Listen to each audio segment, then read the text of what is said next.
Welcome to this, the 54th episode of Chakmah Choter.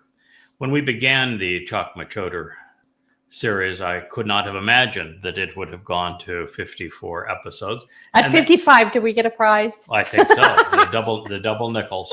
But I'm not sure there's a whole lot of prizes that get paid out in the interim period here. The big prize is at the end. Yep. But what ended up happening is that initially I wanted to share what we had learned when Dode wrote the 14th Mashal. And the 14th Mashal is devoted to the Choter, and it is presented as the Chakmah Choter. So I thought, why not? Let's share the entirety of the 14th Mizmor. And then, of course, if you're going to do a series on the Chakmah Choter, you have to do Yeshaya 11, which is directly attributable to it. But you can't stop there because the Choter is the Nakri of Second Chronicles 6, and so we had to share that. And there we have to go through much of the prophet Yeshaya because he talks about him all the time. Yeah, it's probably the most. That's my guy. Yeah, the most highly identified individual throughout the book of Yeshaya is this Nakri and Choter, the coal, the pay, he is the Adam of Parah, and he is the man from Edom. So he is really throughout the book of Yeshaya. So we were just and Yahweh calls him my son. Yeah, it is true. And then when we were dealing with so much of what we were learning, we realized that everyone who speaks for God goes through a series of challenges where those around them rebel. Not all, but some. And many. It's a way of expressing what God has endured with his people for 3,400 years. Therefore, we all have to experience it so we can empathize with the Almighty. Well, that brought us to Numbers 11 and 12, which were very interesting in this regard and quite prophetic also in this regard. And as we were going through Numbers 11, we were introduced to two figures that, well, I knew we were going to find one of them in the Torah because I knew that the 18th chapter, that the individual that Moshe said is like me and from you was Dode, David. So I expected to find Dode in it, not by name. And there we go when Moshe had his meltdown and couldn't function really anymore. He told God, you might as well just kill me because I can't do this job. No one can do this job. These people are impossible. And Yahweh said, well, I beat you to it. I resigned before you did. So probably not what he said, but you get the point. He said, I've already resigned. So what's next? Yeah, you're going to have to be quicker if you're going to beat God to the punch here. God said, all right. I've got a plan for you. I'm going to show you my plan. I got some guys. And the two guys are Eldod and my Dode. And Eldod is the Almighty's beloved, who is the most beloved of Yahweh, Yahweh's chosen one, Dode to David. And my Dode, when you add the two letters of the May and the Yod, it tells you that he is from the sea, therefore he is a Gentile, that he's going to be associated with a torrent of water cleansing and providing new life, and that he is Dode's right hand and God's hand at this time. So there is my Dode and Eldod. The greater and lesser luminaries are presented right in the middle of it, and they are Naba. They are filled with the Spirit, and they are Naba. And we had a little discussion there's that yesterday. Word again, Naba. Yeah, we had a discussion yesterday about, well, what's the difference between Naba and Nabi? Nabi being the Hebrew word for a prophet, and prophet is a noun. It is both a title and a noun, and it designates someone who is a prophet. It could be a true prophet or a false prophet, but a prophet. And Naba is the verbal root. That means that these guys were speaking as prophets. They were engaged in prophecy. So it wasn't just a title saying, okay, this person's another one of the prophets. they were engaged in prophecy. Mm-hmm. All right, so The prophecy and those who prophecy about. Yeah, so then we were recognizing that, all right, we're dealing with a different kind of cast of characters throughout God's story. There are pure prophets whose role is only to share what God has to say. Malachi would be one of them. For the most part, Zechariah is one of them. Ilya did have some interactions with Hezekiah. Yirmiah had some interactions with the king pursuant to doing a deal with Egypt and Babylon and telling him, giving him advice as to what he shouldn't be doing. But for the most part, the people that we consider to be prophets were pure prophets. And then there are the player prophets, of which the most important two would be Moshe and Dod. So they play major roles in God's story, but they are also prophets. So, and then in that light, Nabal would speak of a very active prophet. That would be your player prophet type. And these two guys were Nabal.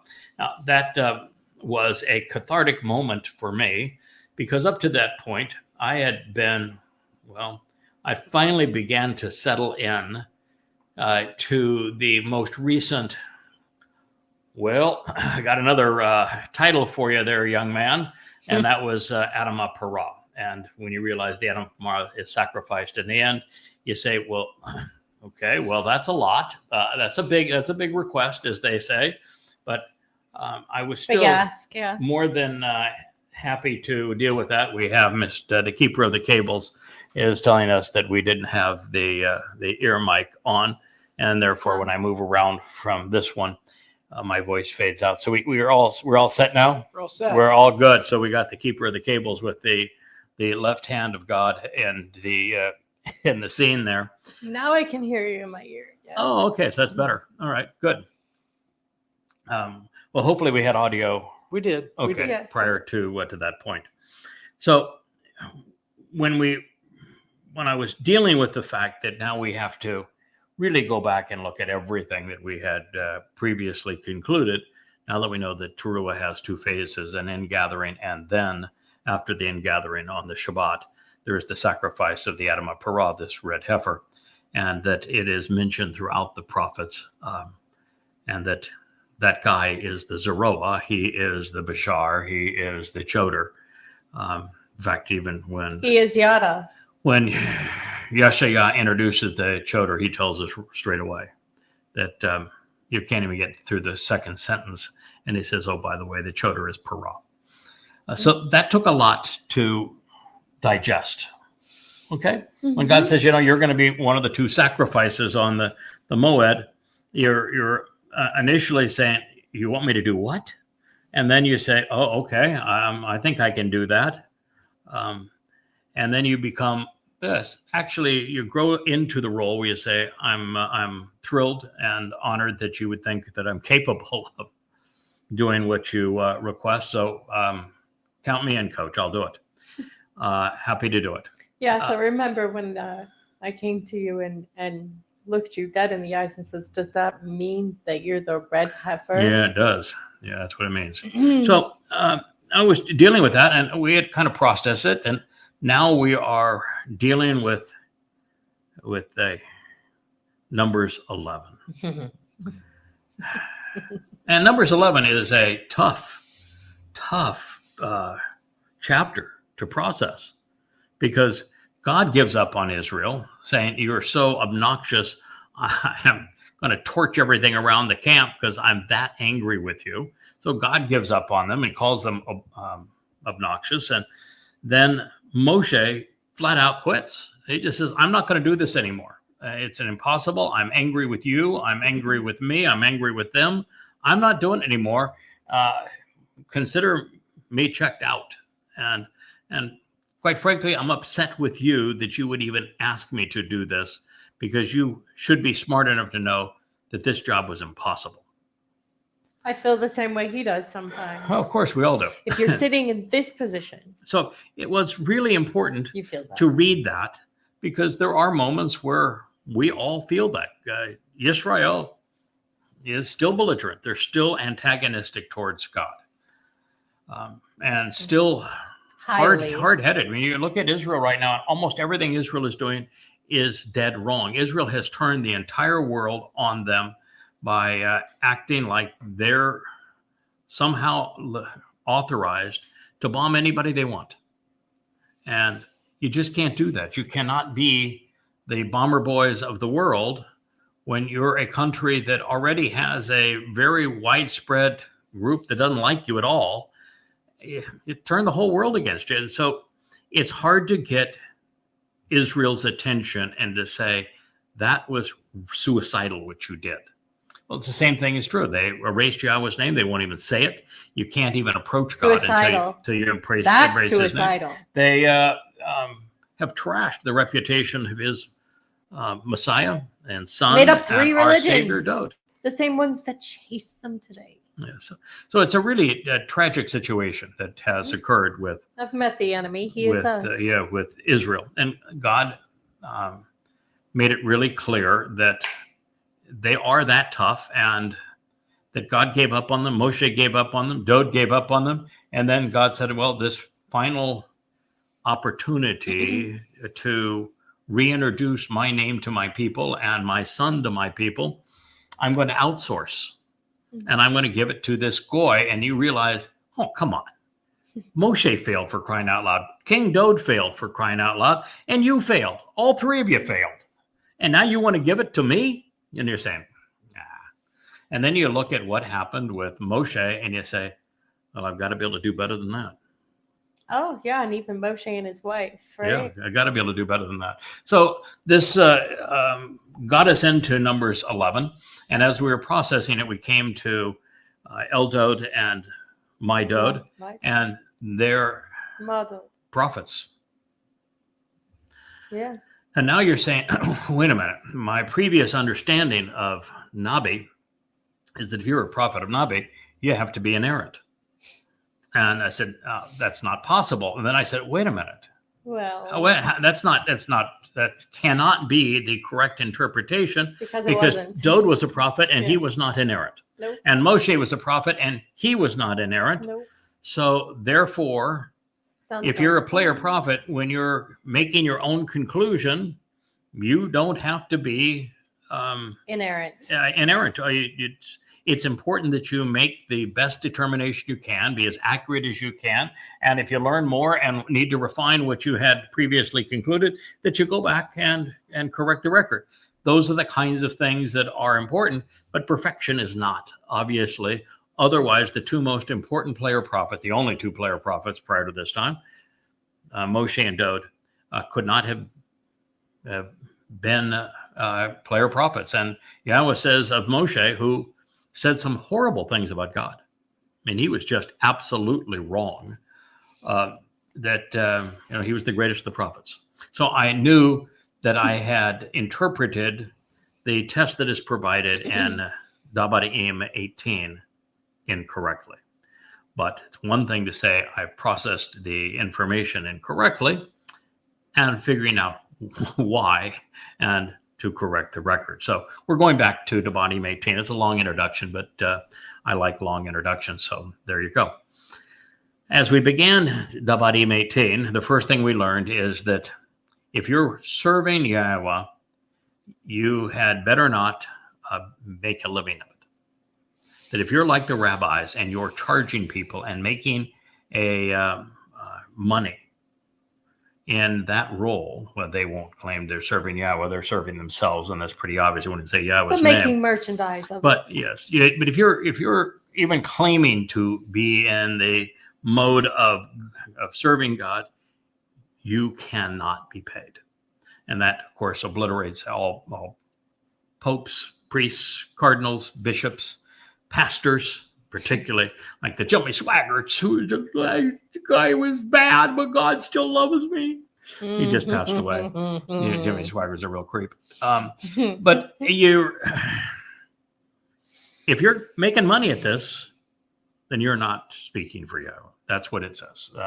18:1 and 18:2 says the Lowy, they're responsible for doing what I want them to do, pursuant to the Moed and explaining to the people what the purpose is, and they are not to engender any compensation from the people. Their inheritance is with me. I'm paying them. And that's similar. I'm not a Loe, but it's the mindset that I went into this mission with. And that is that there's nothing wrong with me investing in the tools to do this, but there is something wrong with me charging people for it, which is why, if you look at the website, every book is free in its entirety. And if you want the printed version, we do not take a profit. That is correct. They're royalty free. So this is a bold pronouncement to clerics worldwide, especially the money-grubbing rabbis, that you are a complete hypocrite when you accept any remuneration for your services.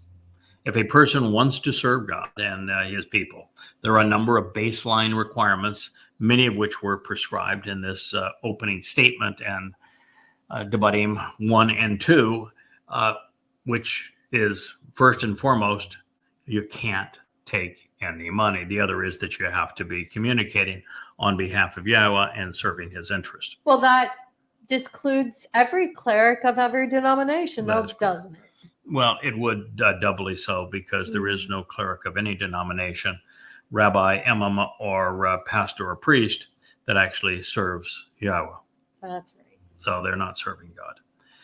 These serving on behalf of Yahowah must work freely without profiting economically. We may not accept donations, a salary, or monetary gifts.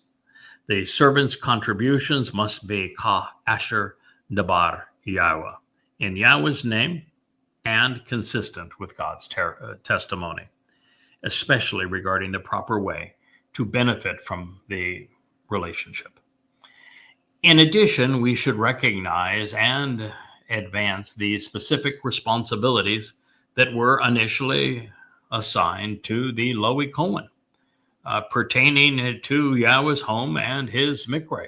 Our principal resource, therefore, must be the Torah, where his instructions and are placed. Only the Torah.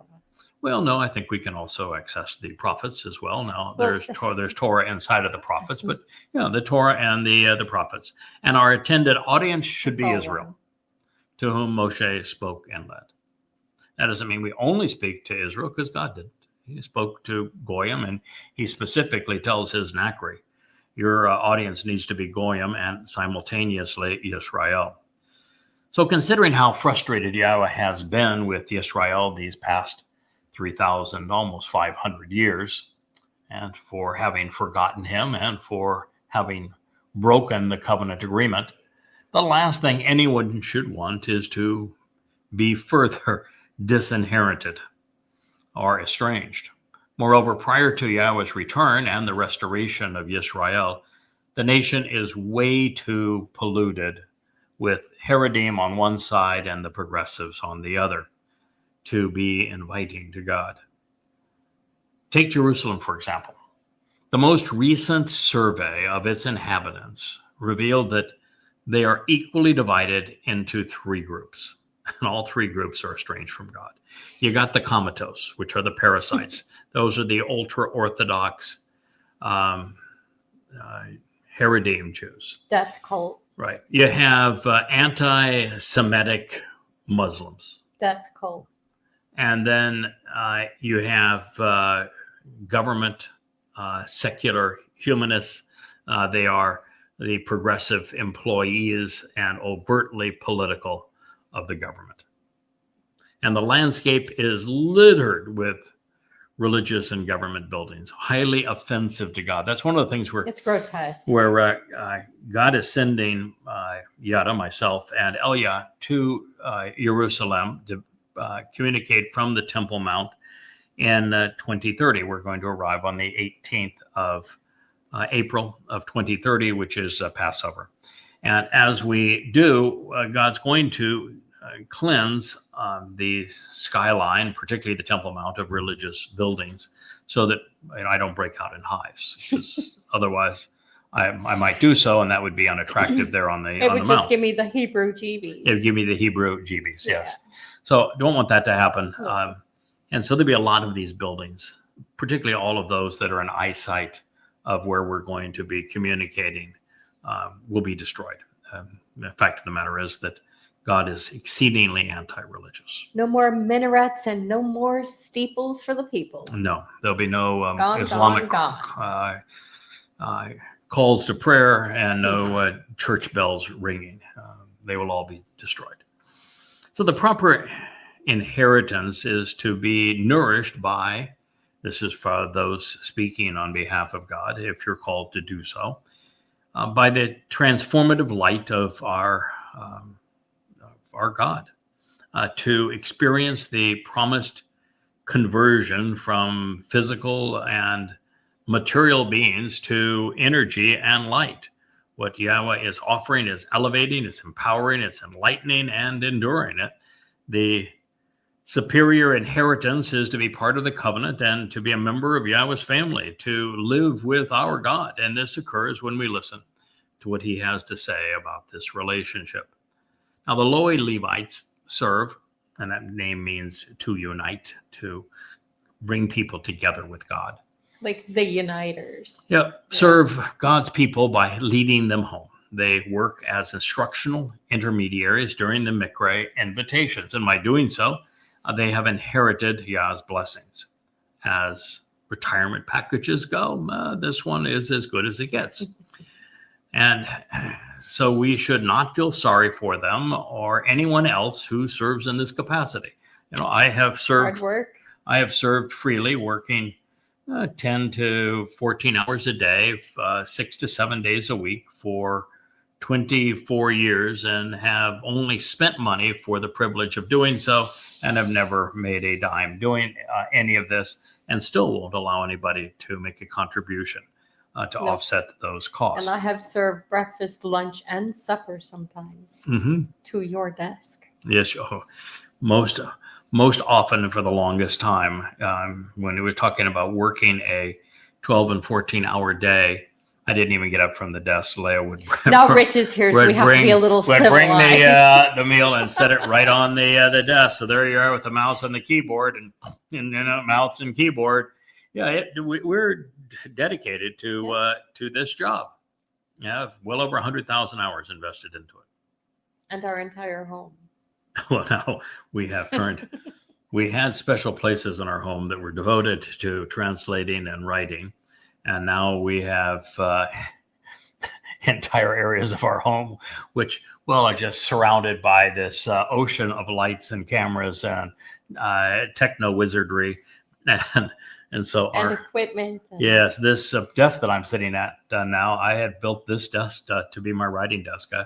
You can't even see how beautiful it is. Yeah, now you're covered in cables. Now, the little bit of the desk you can see is this little strip right here, and a cage that's caught by the camera, and my bookshelves behind me. But now all we have here is the chance to sit here, look into this camera, and speak to you. And okay, that's certainly fine. The ultimate rewards for doing this job are wonderful, and we don't do it for the rewards anyway. But it is our life. It is our life, and it's Yahweh's message, and correct. We are highly invested. We have a lot of skin in it. Yeah, Yahweh really does. I mean, throughout this whole process, Yahweh chooses one person at a time to communicate through, and he is most appreciative when that person is exceedingly dedicated and steadfast. Productive. Yeah, and steadfast. Yeah, he does prefer productive. In fact, that is the name of this individual. He is Parah, which means productive. So, by inheriting Yahweh's blessings, the retirement package is really stellar, and so there's no reason to feel sorry for these individuals, the Lowy, or for anyone that works for God, because the perk package is out of this world. Now, should you be of the opinion that this pronouncement pertains exclusively to the Levites, and thus does not apply to a Gentile church, a mosque, or a state house, you'd be correct. You know why? I guess God has nothing to do with the church, the mosque, the synagogue, or the state house. He doesn't care anything about any of those things. And so you're right. They don't pertain to you because you don't pertain to God. So this only pertains to you if you pertain to God. Otherwise, you are nothing but a hypocrite and lying about what you're doing. Now, there are no instructions for a Gentile church. There's no mention of a Gentile church. This thing that has evolved and, well, the Church of God. No, God does not have a church. Absolutely, it's a pagan unequivocally. word anyway. No, It's God doesn't disgusting. have a Jesus. He doesn't have a Christ. He doesn't have a church. He doesn't have a Bible. He doesn't have any of that rubbish. He doesn't have a Trinity. None of it. He doesn't God have forbid. Christmas. He doesn't have Easter. Ishtar. He doesn't have saints. He doesn't have prayer. He doesn't have worship. He doesn't have rabbis. No, it doesn't have a cross. Doesn't have anything. None of it. No rabbis. No. Sorry. Not Rabbis sorry. with their Greek sun god skull cap. Yeah, look at And they do their thing in a synagogue, which is a Greek word. You know, these are the very people that were the derivatives of replacing the Lowy Cohen. The Lowy Cohen were replaced by the Maccabee period. And the claim was that the Lowy priests were too influenced by the Greeks, who were in control of Judea. And then the Greeks were... The whole Middle East was Hellenized. Right. So it's hugely disgusting, but they loved the Greek religiosity and philosophy and all that sort of thing. So they embraced it, but they also embraced it because, well, if your territory is being subjugated by Greece and you want to be empowered and be enriched by the Greeks, you're going to go along with them. So I'm sure that there was a lot of going along by the Lowy, and the Maccabee says, no, we can't do that. We're going to lead a revolt against the Greek influence. Well, the only problem is the derivative of that became the rabbis, and they now meet in synagogues and wear Greek skull caps, which is why the Pope wears the same little cap that they wear, and so do priests and bishops and cardinals and the like. They all have the same headwear. So they became exemplars of the very thing that they said that they would. Oh, the women avoid. have their own headwear too. Yeah. They get shaved and wear a wig. Right. So it's all part of the Greek religion that they are mocking. So this known, it is important to recognize that those who are Lowy Levites are who they are, why they are, and why they were excluded from any other human inheritance, but offered an inheritance for God.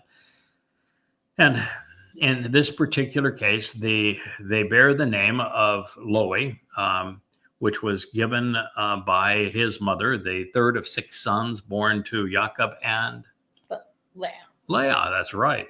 Yep, the Lowy are from Leah. There's another guy that was born to Leah too, that he makes her the mother of the Jews, isn't there? Who was Leah's most important son? Jacob. No. Or, that was her husband. Yeah, girl. Oh, bad girl. Sorry, Wookie was distracting me. Okay. Wookie. Okay. I'm drawing a blank. Who is Leah's most important son? Yahud. Jacob. No, Jacob was Leah's husband. Jacob was Leah's husband. Yes, Jacob. I don't know. Yahud. Right. Yes, Yahud. Yahud. Yes. It was Yahud. That was the beloved of Yah. Is Leah's most important son. Her children are really interesting because if you put them in the birth order and you translate their names appropriately, there is a message there. Yes, there is. It's amazing. Yeah. It's beautiful. But Yahud and Yahudim, it is actually another introduction of Dod's name into the Torah story, because Yahud means Yah was beloved, because it is a compound of Yahweh's name and Dod's name. That's why it's Yahud. It's Yadod. The most interesting part of the story of Leah was that she was absolutely hated by the family. Yes. And she kept looking to her husband to love her. Mm-hmm. And I equated that with looking at the world to love me. And the minute she stopped doing that, and that's when she started naming her children differently, she turned to Yahweh. Yeah. And she became lovable. For validation. And she became lovable. Yeah. When she stopped trying to be loved because man. Jacob was not loving her, Jacob preferred her sister. Then she became lovable. So it is, and she turned to Yahowah, while her sister turned to idols. Yeah. So the whole story is, of course, really quite interesting as to why Leah is the mother of the Jews, but she is. So Loie bears the name that Leah gave to her, and she wanted her husband Jacob to be more devoted and attracted to her, to be joined to her. So she named her son Loie, to be united and joined together. And that is the intent, of course, of the Loie. They are to unite and join Yisrael to Yahowah. Mm-hmm. So, but like Leah, they have joined themselves to men. That's your problem. Yes, and Leah at that time was trying to engender the love of a man as opposed to the love of God. And when she left that mentality, then it was an entirely different situation for her. And her son then became the great-great-grandfather of another very important person. You are actually the great-great-grandmother of Dode. Moshe. Or Moshe and Moshe. No, you can't be of Dode because, No. well, yeah, I guess you could be of Yes. Dode, but that would have to be another. Long down the line. Dode would be another 400 years. Yeah. Yeah, she would be the great grandmother of going down all the way To Moshe. And then even further to Dode, but not through the same line. Nope. But also Aaron and Miriam. Oh, yeah. Yeah. The Loie, good, the bad, the warts and everything. yeah, I know. You get the good with the bad. The Loie were. Makes the story interesting. It does. The people in God's story are real. That is the one thing about Yes. God. If you And only the religious turns them into automatons that are inerrant. Oh yeah, they make. In fact, weird stuff. the like religious that. actually make the worst insane. two among the best, and yet they were awful. Aaron and Miriam really don't have any redeeming qualities. No.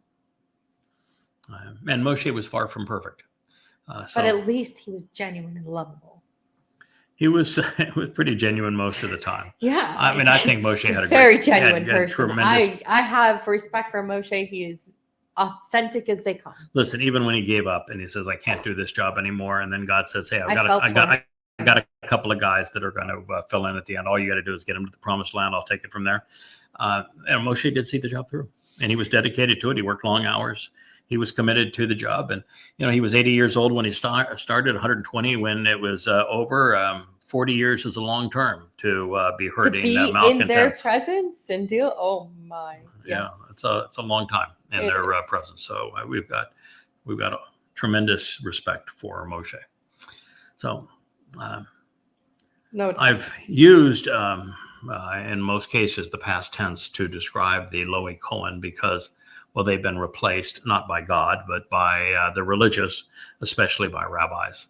And rather than a priest serving to affirm the Torah and aid in the celebration of the Moed Mikre, Jews are appointing rabbis to replace God's words, his name, his meetings, and his son. They're the replacement players. So this is Yahowah's plan, one completely rejected by Judaism. It reads, "And this shall be the plan I like that. for the priests, for the people.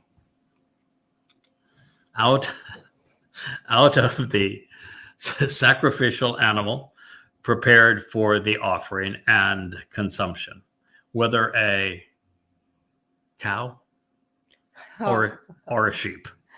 Okay. Mm-hmm. Say, they shall give to the priest their shoulder of the sacrificial lamb, the zeroah, the jaw, the lachchi, and the belly, the first and the best of your grain, your dagon, and your new wine, the tyrosh, and of your oil, yitzar, as well as your choicest fleece, the reshith yees, from your flock of sheep, and you shall give this to them. In other words, you're going to give them something to drink, something to wear, Something to eat. something to eat, and something to think about.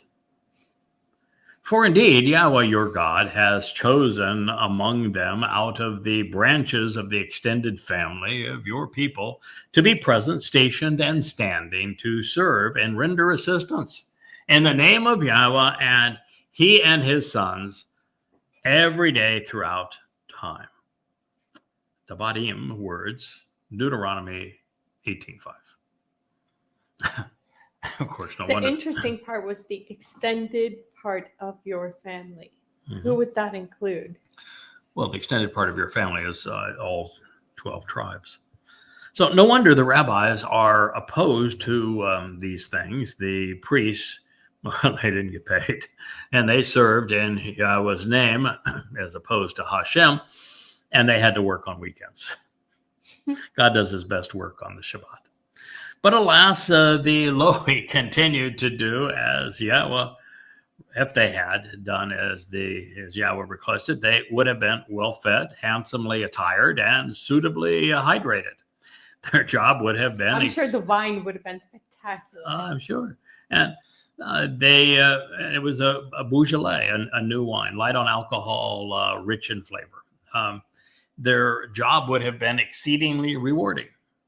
Fun to go to work. It's kind of like we said yesterday, Dode began each day. What are we going to do today, God? That's going to be fun. We have a good time today.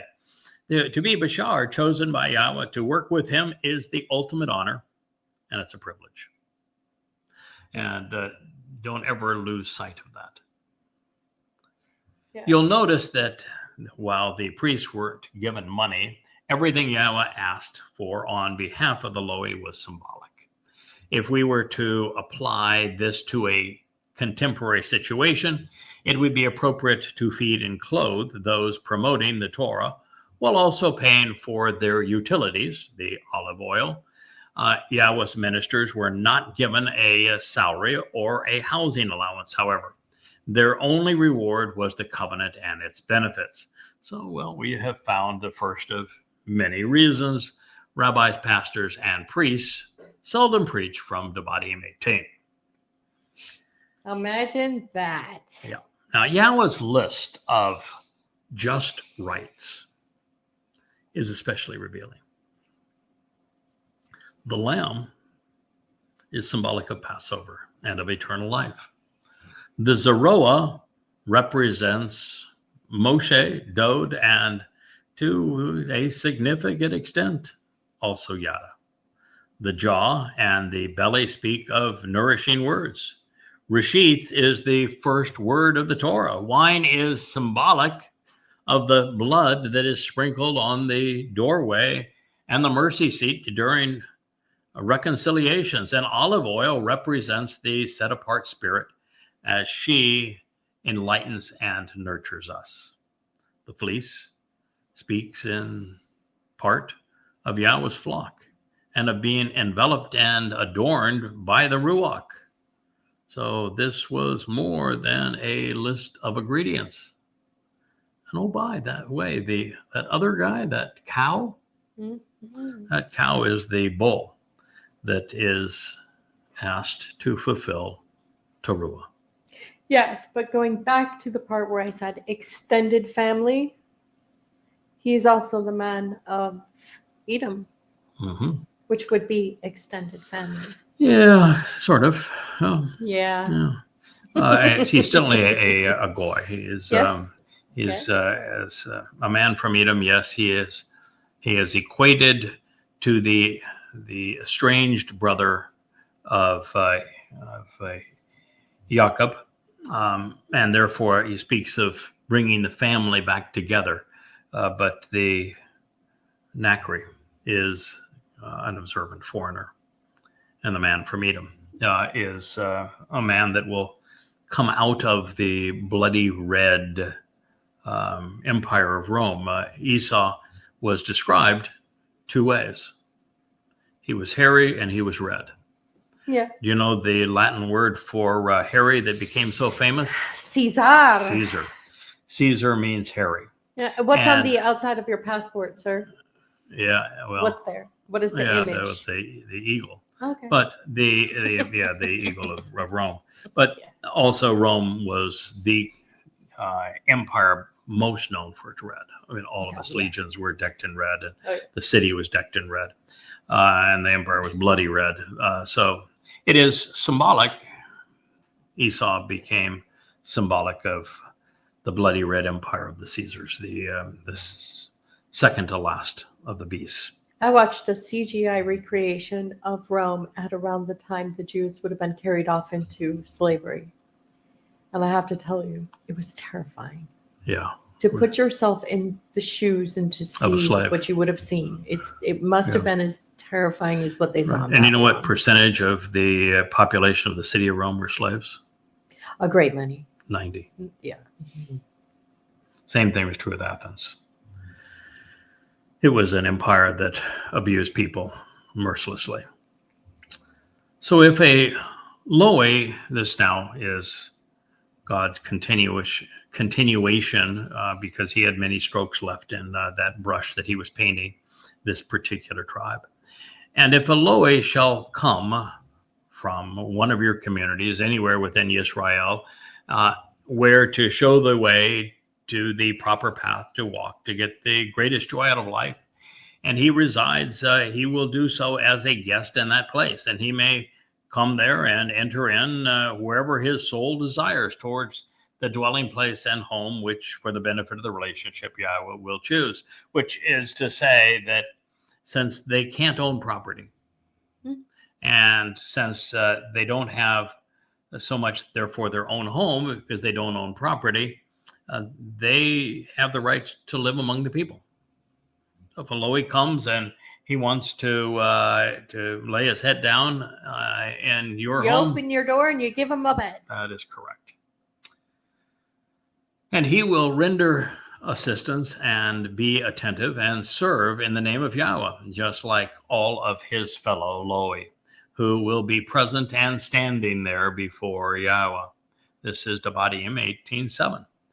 No, there is always more than freedom of movement when within Yisrael as it pertains to the Loe. Through the Mikre and by walking along the proper path to receive the benefits of the covenant relationship, we are transformed from physical and material beings who are limited in space and time. Our souls become more akin to energy and light, where we're able to travel great distances. I mean, across the universe, 2 billion light years in all directions. At the No rocket ship needed. blink of an eye. All of this is what is being offered to us. So humans, as is the case with all animals, have a nefesh soul, and God is ruach spirit. If we want to live with him, we need what he has. Fortunately, he is willing to give us access to this part spirit. Gifts, and they're free.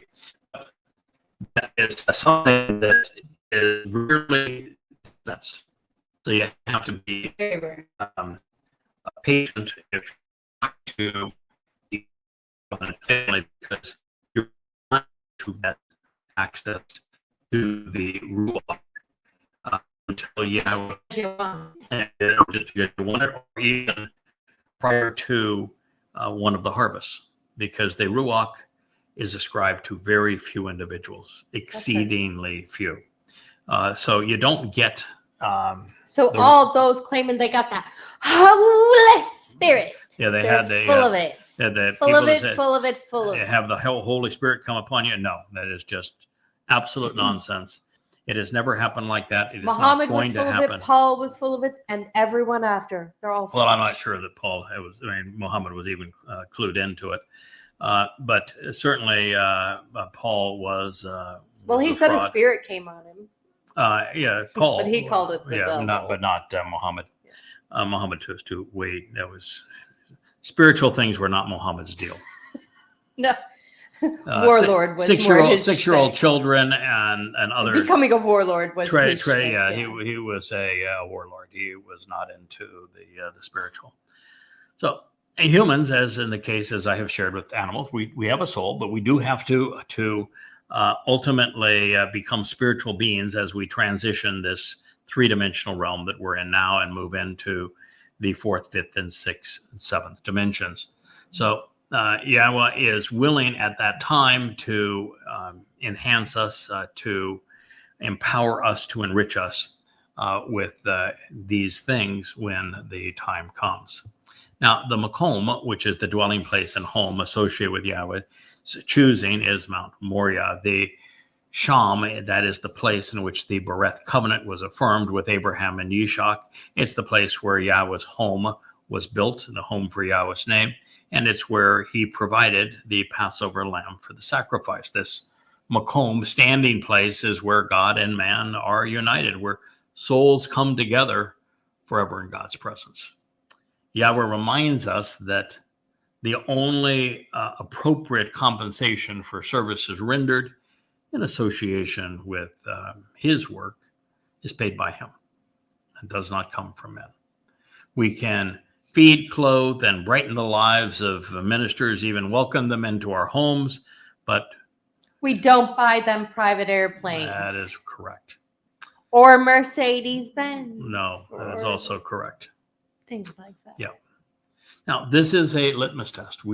Should anyone claim that they are serving on behalf of God and receive donations or monetary compensation, which would be 100% of rabbis and priests and pastors and imams, and they even sell their books for a profit, or they have advertising on their programming, as the case with 99% of clerics worldwide, they're not to be trusted.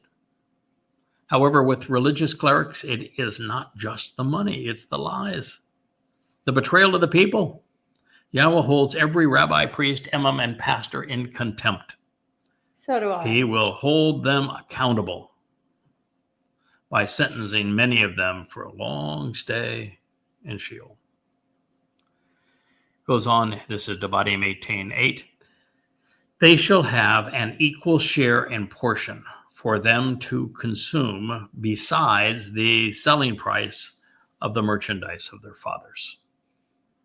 Now, this seems to suggest that even though the Lowy corn share of wool, wine, olive oil, and such was designed to be consistently fair, if a bumper crop yielded more than they could consume, well, their fathers were able to sell the surplus. The statement also suggests that Yahweh is supportive of the idea of providing an inheritance for our children, passing along what we have earned to make their lives a little better. It is yet another way for us to model his intent through the covenant. So as we examine the next several statements, we are confronted with the realization that the Toabah, the abominable things conducted by the Goyim that are being disparaged, which God wants his people to avoid, focus on religious beliefs and political platitudes. These are disingenuous human institutions and intrusive governments oppressing. Therefore, the things men and women love, the things that bring people together and shape their lives, are the very things Yahweh abhors. Like the Knesset in Israel, institutions like that. Mm-hmm. The second insight is more subtle. Well, it's heartbreaking, though, in a way. Since Yisrael failed Yahweh by incorporating these things into their culture and became every bit as religious and political, maybe more so than the Gentiles, God had to find a goy who rejected the ways of the Gentiles, their religion and politics, to reconnect his wayward children to the original intent, like Eden. And the truth. No religion, no politics in Eden. Everybody was on a first name basis. It was Adam and Yahweh and Chakmah. And you know, I laugh because you said that we probably do religion better than the goy. Yeah. And True. there is no doubt in my mind we do. Yeah. None at all.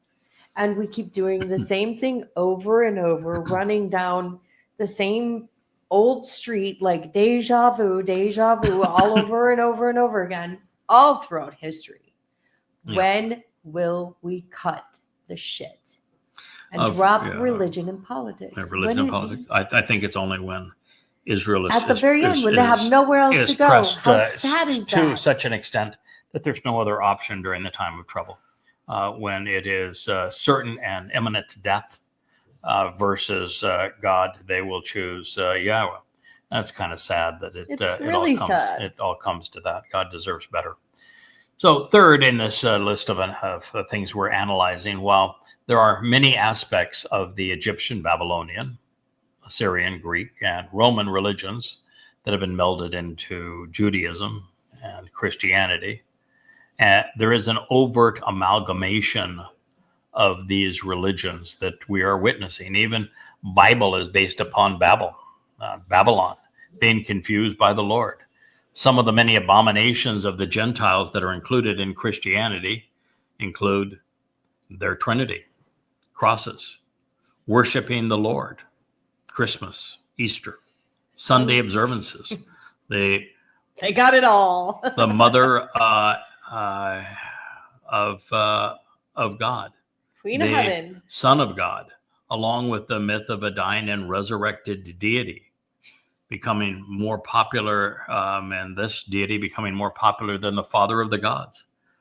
The integration of religion and government is an idea originally incubated within these Gentile civilizations, as is going to war and killing in the name of their God. Mm-hmm. The papal system of cardinals, bishops, priests, and nuns originated in Gentile cultures, as did the feudal system imposed by the Roman Catholic Church. At its core, Christianity is an amalgamation of misguided Gentile ways.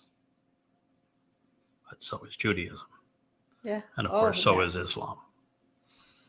Indeed, when you come upon the land which, for the benefit of the relationship, Yahweh your God is giving to you, you should not accept, learn, teach, or imitate, such that you act upon or engage in any semblance of the disgusting religious rites and political practices of the Gentiles.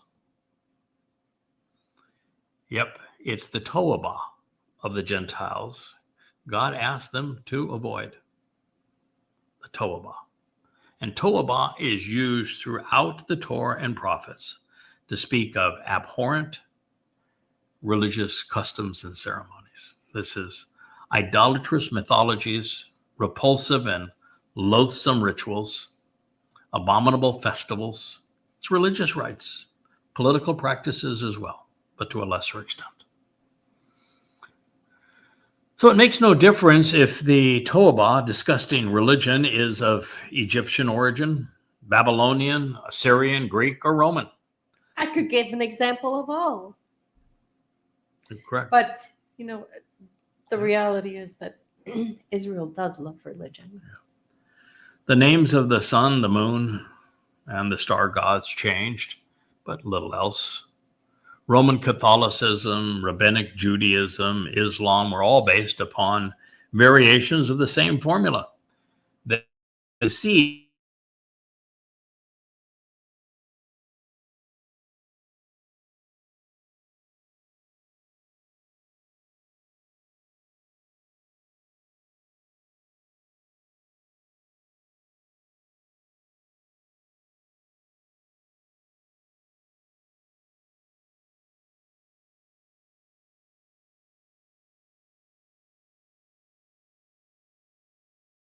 is the most disgusting. Mm-hmm. It would be the dead God on a stick. Yeah. Oh God. Yeah. Which is just even I just want to brain dead. I mean, just so repulsive that you would have a religion that claims to worship God under the symbol of a dead God tortured on a stick. Mm-hmm. What in the world were you thinking? And then the second would be to take Dode, who was the Lion of Judah, and display him As a Greek god. as a six-pointed star. Oh, well, yeah, there is that. Mhm. Because the six-pointed star was the star of Bar Kokhba, the son of the Your star. king, your leader, your everything. Dode, yeah, is all those things for Israel. And they did this to him. Mhm. The ways of religion, of politics, of economic oppression, militarism, conspiracy are just not acceptable to God. They should not be taught, tolerated, imitated, performed, ordained, or instituted. This divine edict is so essential, it serves as the basis for the second statement that Yahweh etched on the first of the two tablets of stone.